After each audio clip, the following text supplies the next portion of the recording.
Everybody needs a home. For me, home is a place where I can be with myself, a place I can depend on, a place where I feel safe and loved. In this sense, Lebanon is not home, and that's a problem. Home is a place where you spent a majority of your time. I spent my whole life in Lebanon, yet I feel like it's become less and less like a home and more like a hotel. A temporary settling place with no personal surrounding. My bag packed, ready to leave at a moment's notice.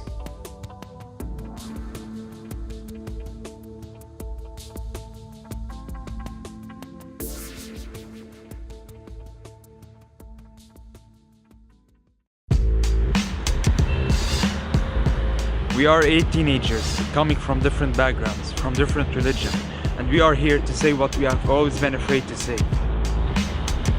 Dear Lebanon, if you don't listen to us, we will be forced to leave, just like so many have done before us. Anyone who's ever left couldn't see a future in this country anymore, and they couldn't find what they were looking for. Opportunities, unity, and peace. But we love this place. We call it home. We don't want to give it up. We want to change.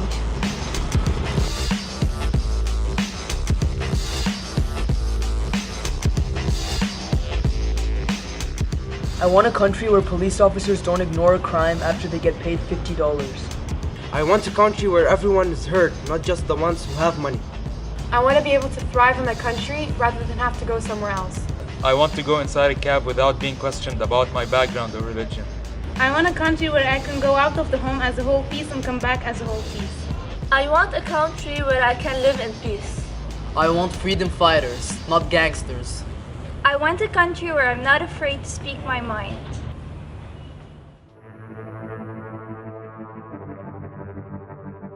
It's hard to think that a country as beautiful as Lebanon could destroy itself. Haven't we learned from the past? So many people are living in a state of fear. While we were working on this movie, 7 bombings happened. Innocent people die every week. And I really don't see how killing our own people is a logical thing to do, you know? I mean, I don't think religious and political differences should be a factor in deciding who lives and who doesn't. We just need to open up our eyes and realize that the violence has to stop.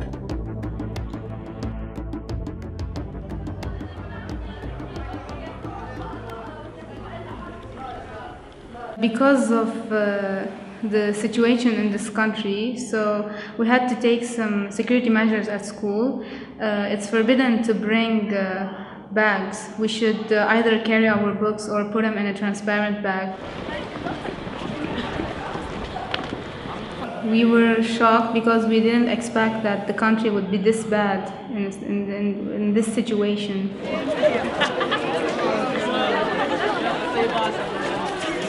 It is too much the pressure that they're having. And we're holding the books and coming to school and خلاص we've had enough.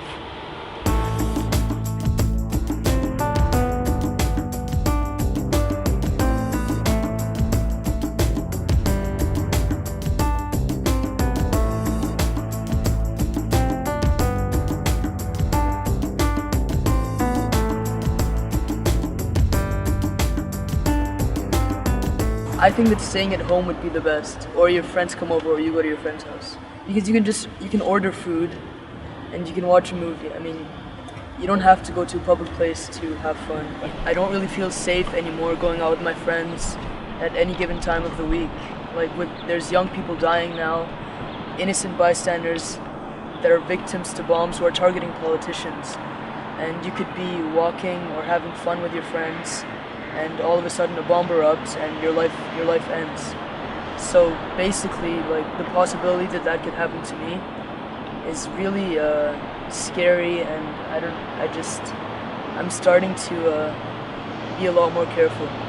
The bombs, some of them have happened near my house, and some of them are happening in some of the most safe areas, and they're finding bombs in the Corniche and in Humra. They found a bomb next to my house a few days ago. And that's where we hang out. So how could you feel safe when you could get killed at any Friday night when you're going out with your friends? And I'm always vigilant whenever I'm walking, looking for cars and thinking which one is gonna explode next.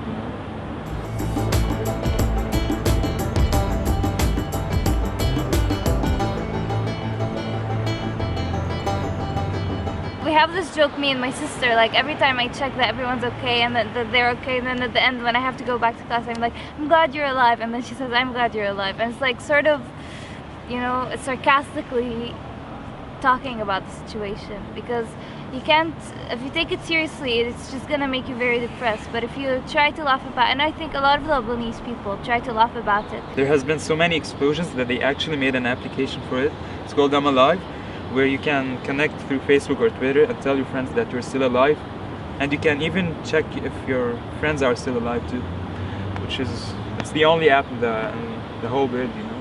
We're the only people who need it. It's true. It's ironic and sad at the same time. You hear about a bomb and you say, oh, like, just, it's another one. So we don't really care about it anymore. And that's very dangerous when people like don't care anymore, because it's kind of like to show that people don't have hope of changing that anymore. They just kind of accept it. Yeah, and I think with every bomb, people lose more hope of improving Lebanon. When an explosion happens, I feel like I want to go to the street and see a revolution happening, you know? Like, I want to see the youth going and screaming, oh, we don't want this anymore. I sometimes like think about putting the whole parliament on fire, you know, to burn everything, every politician. To tell them that we want to live. I don't want us to get used to it.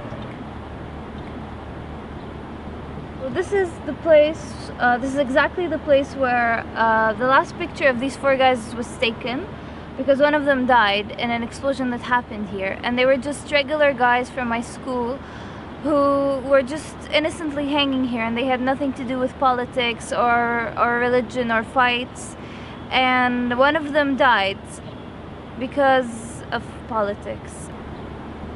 It was so surreal to have someone you know and you see every day just not exist anymore, because someone decided that this politician has to die now.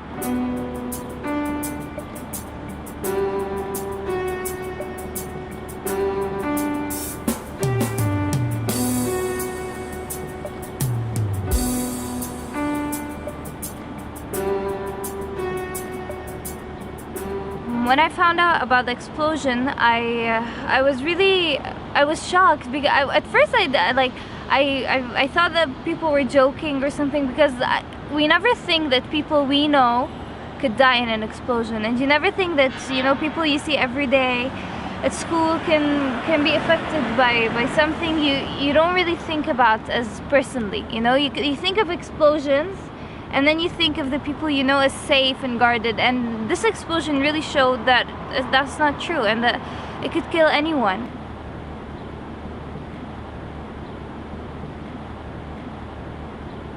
After this bomb happened, like 4 days later, another bomb happened inضاحية, and when that bomb happened, I started thinking, like, I think the first death toll was 4 people, I think, and when I heard that 4 people, I started imagining 4 families and 4 circles of friends and 4 human beings that are just like me dying, and they don't exist anymore, and all their dreams and all the achievements and all the things they wanted to do, they can't do them anymore.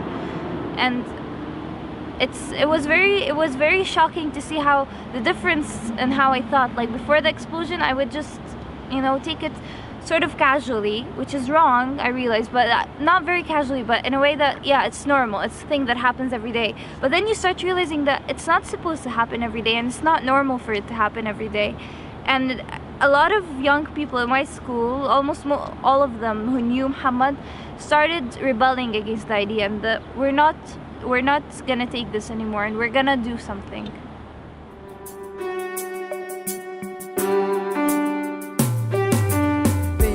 Chained to my heart with a path so dark. A bomb is how a year starts. Heaven's guard took Muhammad Shah. We lost a teen and gained an angel, lost a dream and a nation. Deep inside you are immortal, an angel among mortals. More political propagandas led to death, hidden agendas to kill the rest. Murdering civilians is normal, I suggest. You wanna pull the trigger, be my guest. You ripped the heart from the chest and placed it in the house of death.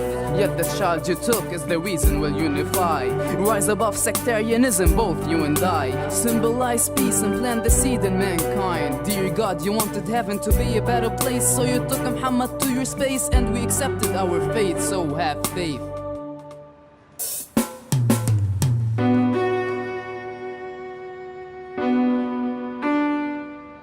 Well, the funny thing is, like, I didn't even know the guy, but he was 16, and he wasn't supposed to die, man.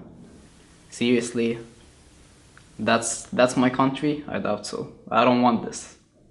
So, as I held the pen, writing, like, down the lyrics to the song, I was like, it's like I'm talking to a story that really affected me. And you can relate to the subject because I'm a teen myself, so it could happen to me. I would have been there, I would have been dead. And who would care? So basically, this is the studio. We're gonna perform a song about the politics in Lebanon and the society overall. Absat will do the Arabic verse and I will do the English verse. Okay, beat please. I found myself in hip-hop. I found like I can express who I am. I can show the people who I am. I can share my thoughts, my beliefs and everything. So hip-hop reflects the life of politics in a way that is smooth somehow, you know, to the ear. Like in a way that shows you, oh, so that's what's happening in Lebanon. This is the politics, but in a musical way. We're singing for a goal. We're trying to make a change.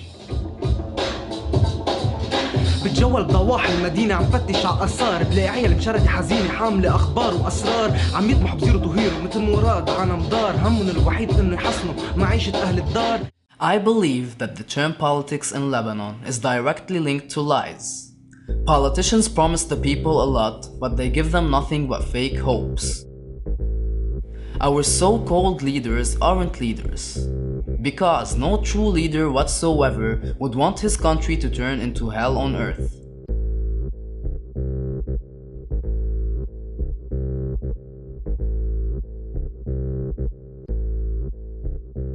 اللي بيفكر بيندعس تحت الإجرام فالمكان الوحيد المنصف هو الجنة. طب كيف بيقول لبنان جنة البلدان وعنا الحالات معممة وين ما كان المصاري بتحكي من هيك ما بيحكي الفقير أو بيحكي وما بينسمع كونهم كلهم فريق حك فائد للوعي لا واعي عم يتحكم بيعمل حاله دكتور هو ضروري يتحكم بيتخانقوا على الشاشة تحت الطاولة مسكين الإيد ورجال الأديان بس بيطلعوا بيحكوا على العيد. Some say politics must go on like this for the stability of the country. But how stupid is it to believe that there is no alternative at all to this corrupt system? The problem about politics here is that it only serves the needs of the politicians and not the people. Democracy only exists as a word and hardly as an action. You become someone because you belong to a certain sect, party, or family, and not because you have the skills to lead a country. And then there is the media, a brainwashing machine. It's like the match that ignites the fire. It shows you lies that you believe is truth. This breaks the society to pieces. Each politician has a channel of his own that he uses to show his good sides and the bad sides of the other teams. This leads to nothing but chaos. You may say I am politically indifferent, but that is for a reason. There are so many sects in Lebanon. I think there's around 19 or 18, I think. Yeah, I guess 19. I can only name like three or four. Like there's Shia, Yeah. Sunni. Yeah. That's all I know. You can see the religious influence in everything you do. You can see it in when you go for a job, the person might not really like your religion. You can see it with who your parents want you to hang out with. No one's really born like thinking, oh, I'm not gonna, there's no way I'm gonna fall in love, or there's no way I'm gonna date someone who's not from my political or my religious views. It's just the influence that's put on them from the older generation. For instance, I dated someone from other religion. We stayed like 8 months together, and then my mom told me that if you are planning to continue with this person, delete this idea from your mind because he's from another religion. Moarne, Orthodox, Catholic. You're kind of proud of it. It's like I'm from this sect, so like I'm special. I'm the correct one, so yeah, I should be proud of it. It's like all of them are the correct ones, so I guess we're all correct. Yeah. No one's wrong. Guys, لا ويكيبيديا فوت على ويكيبيديا. Druze, is that? فوت على ويكيبيديا على التليفون على السريع حطوا 18 seconds in Lebanon. 19. 18. Sunni, Shia, Greek Orthodox, Maronite, Alawiti, Armenian Catholic, Armenian Orthodox, Wait. Yeah, we forgot about the Armenians. Jewish, Druze, Syria Catholic. I'm a Muslim. I'm not that religious. I'm kind of moderate. I believe whatever I believe in, what is reasonable. When I meet people from other religions, I don't really care about the religion thingy or sects or anything. I just think of people as people. So there's like probably Sunni, 500. Shia, Druze, Catholic, Maronite, Orthodox, Armenian, Catholic, Jewish, Protestant, Latin. I'm not religious at all, and I was raised in both my parents are my mom's Christian, my dad's Muslim, and they're also non-religious. I have several best friends and that are really religious, and that's not really an issue. We always hang out and we talk, and that never comes up in any of our conversations. Everybody talks about religions and do a fuss about it. It's not worth all the fuss. We should be calm about it and keep the religion for ourselves and not in public. Religion is what formed me and was my guide towards being a better person. Islam doesn't teach us how to make bombs. It actually teaches us how to love. We should have a secular system here, especially in Lebanon, so that we don't look at each other from a religious perspective.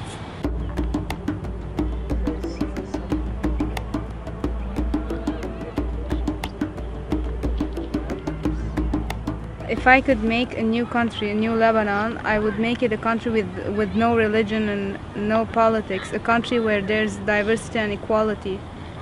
Like people when they're gonna help each other, they don't ask which sect they are or which religion, they just help. I wanted to join like the Scouts, but that the Scouts belonged to a church, but it was because it was in a certain area. My dad knows that area is for a certain sect, so that's the reason why he didn't let me join the Scouts, because of the sect. Like they're so into politics and stuff. We wouldn't say that to our kid, like, no, don't go to the Scouts because it's a certain sect. No, we wouldn't care about it. Politics and religion, they caused many problems and many wars. And if there wasn't that, there wouldn't have been wars and stuff. I have no idea what you're saying. I believe that all the politicians in Lebanon will never do anything productive or good for Lebanon. And because of that, I don't see a reason for supporting someone who's not going to do anything good or bring about a positive change in Lebanese society. I think what mostly in the end they're doing is destroying the country, because they're fighting against each other, and they don't understand that we're not like separate groups. We're all one country. The older generation isn't really looking out for their children, which are the future. They're not really caring about what the effects that happen whenever there's a bomb, and they're killing their youths, and they don't understand that the youths are the future of the country, and by doing this they're encouraging us to leave. They see us as people who aren't mature enough to understand this or that, and they think they just tell us that they know best and we shouldn't interfere with politics because we're too young. Well, I don't think that the adults do see the future of this country in us, and I don't think that we see the future of this country in ourselves. So I don't think that, it's kind of hard for this country to have a future.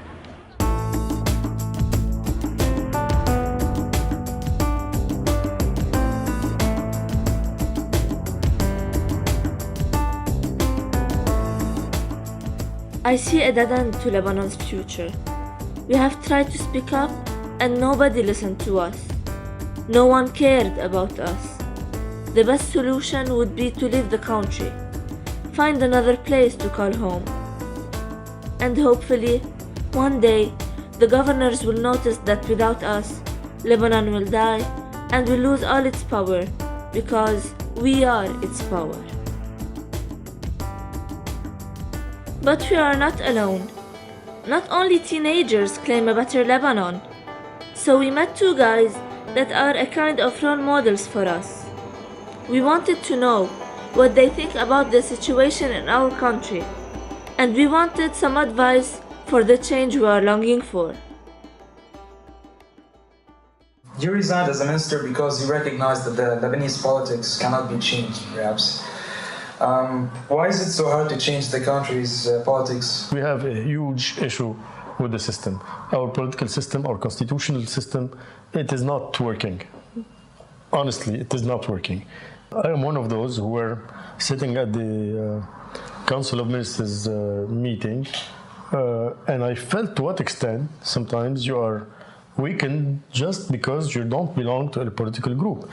I've seen what you're talking about at the university level, where in the elections, the people with no one, like me, for example, they were not they were attacked by the other parties because they did not want to vote, they did not want to participate as, one of the parties. It's too bad to see this even at... Omar, let me, if I may, tell you that you're not no one. I mean, you don't belong to a structure, you don't belong to a political group. And therefore you feel that you don't belong anywhere and that you don't exist. If all those who think like you do are able to gather in a structure, they will be stronger. And that's what is lacking. We don't have any structure to absorb those who are like you, Omar. They feel that they don't belong here or there. What would you tell me, for example, if I say that I'm planning to immigrate? I wouldn't. I'll tell you why. Because I believe in freedom of choice. Many Lebanese people would like to go abroad to study. And studying abroad is an excellent experience. I really get worried when I feel that people, and especially young people, are leaving the country not because they cannot find a job here, not because they cannot study here, but mostly because they don't feel that they belong here anymore, in their mind, in their culture, in the way they see things. And that's what we need to address. That's what we need to change, because this is what really worries me. Do you think when our generation grows up and will be able and provides good leaders, will it be able to change this country? If you keep addressing the issues the same way we and the elders addressed, no change will happen. Because we're, in a way, dealing with everything in a traditional manner. And what you need is a shock. You need to make things different, to do things differently. You need to take them somewhere where they are not, where it's not their field. Take them to alternatives. Take them to challenge them somewhere where they don't feel comfortable. I think that young people should start by saying no. You know, when you say no, this is a good thing to start with. When you start saying, I don't agree, when you start saying, this is not how I see it, this should be the first step. The second step would be, that's not how I see it, but that's how I see it. I mean, to propose an alternative. Because young people are able to propose alternatives. When a friend of mine in school died in a bomb, Muhammad Shah, I think you've heard of him. Of course, yeah. Yeah, we had all this anger and all this. We felt like we had potential to make a change, but we didn't really know what to do. And what do you think? What do you advise youth to do in cases where they feel like they want to make a change and they feel like they can, but they don't know specifically what to do? Nida, I followed closely what you did for Muhammad Shah. and I think that you did very well. Don't blame yourself for not doing because you did the utmost. I don't think you could have done better. Now, what is missing is the following. What did the country do for Muhammad Sha'ar? What would the country do for others who are paying the price of bad policies and of the fact that we have a failed state in a way? That's the question. I cannot understand sometimes how people accept to be ruled by people they don't trust. Speaking of the young, a great person once said, "Who he bets on the young doesn't lose." What do you think of this quote and why?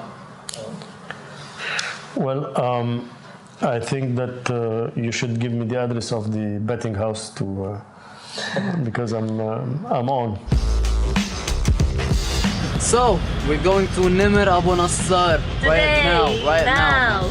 And we chose like Nimr because he has a good attitude, a perfect mentality, like he knows how to approach problems in a very funny yet wise way, and everyone loves him.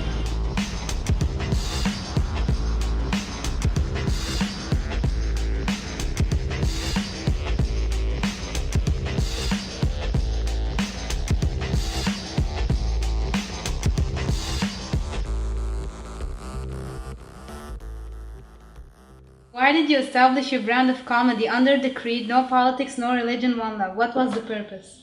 I figured that if I do a comedy scene where there is none of the divisions, and there's just talking about everything we have in common, which is society, money problems, relationship problems, driving problems, you know, everyday stuff, the stuff that matters, then I felt I could fill up more people in a room and remind them what they have in common. Because if you're Muslim, you're Christian, I'm just saying, I don't know what you are, but let's say you're Muslim, you're Christian, you're Jewish, whatever, and you guys are sitting together and I say a joke and all three of you laugh, guess what? It turns out you guys have that in common.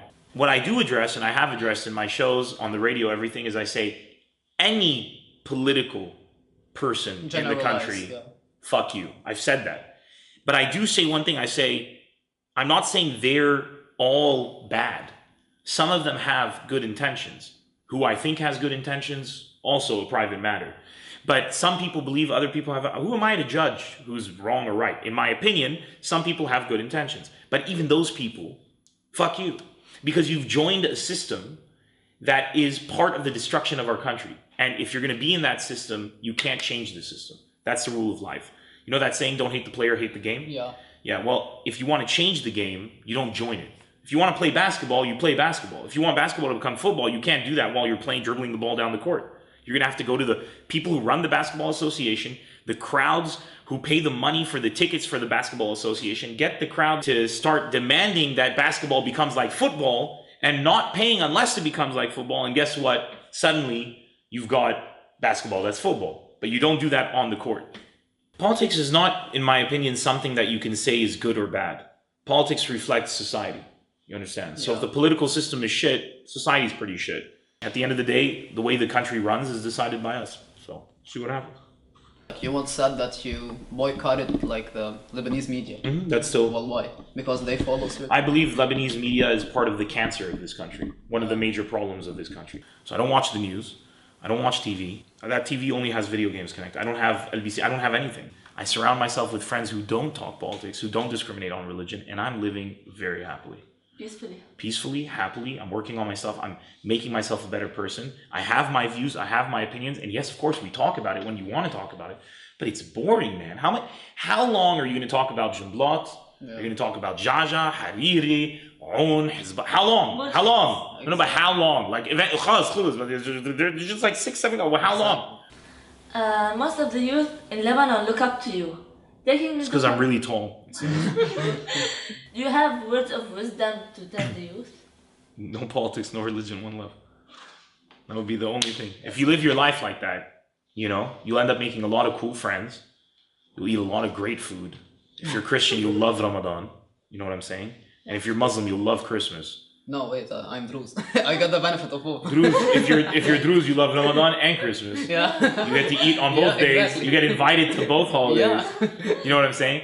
Whenever you study, whenever you read, whenever you do something that makes you better as an individual, you're actually helping that change. It's not, change isn't opening up a Facebook page called Change. Yeah. Change is about doing something to make yourself different to suit a specific goal. If you want this country to become better, and you believe that the way it can become better is by you leading a life where you can be honest, then you work on yourself being a person of integrity. If you believe that to become a better country, you need to become deceitful, then you work on yourself becoming a more cunning adversary. And everybody, that's how you just work on yourself. And just by doing that, you're affecting change. I think it's kind of hard. I mean, this project, like, we're trying to do a few things, but to really bring change, I mean, what are a few teenagers going to do against all these politicians and their thousands of followers? No, if teenagers we speak up in the society, I guess we can make a big change. Yeah, if we learn to only support something and only do something because we actually believe in it, and we're not doing it just because we're being told that we should believe in it, I think we could have a lot of effect, because obviously there are lots of kids and teenagers in Lebanon, and if we do something based on thinking rather than just being brainwashed into thinking it, then I think we could have a large effect, and we could possibly change Lebanon. I have hope because before the Civil War, I saw some pictures of Lebanon, and everyone's, like, my grandparents told me how amazing it was before, and I guess that kind of gives us hope that, okay, so it was like that before. If we did it once, we could do it again. Do you know that this area used to be the place where, a border of fighting? They used to fight here, the Muslims and the Christians, right here, this line. And now we're here together from different sects.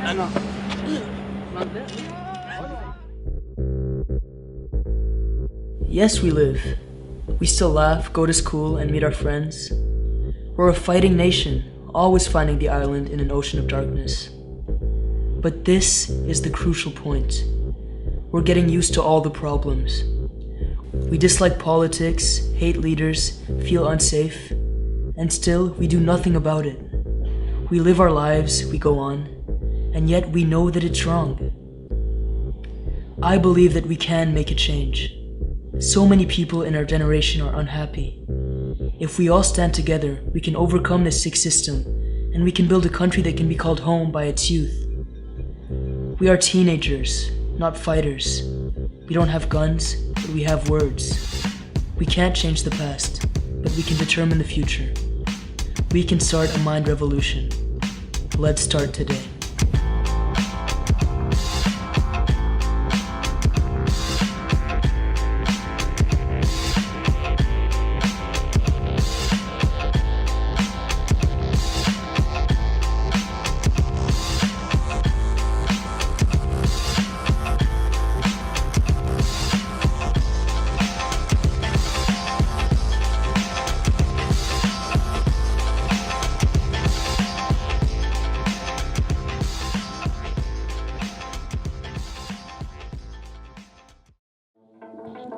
The streets took a kid, we can't bear every hit. The world spins and we're still stuck, standing still like an empty clock. You wanna quiet, welcome to my world. They won't stab you with a knife, they slice you with a sword. They fight with guns, we defend with words. Real pain is the reason I'm here. You'll hate what you hear, but I walk with spears in my heart and voices in my ear.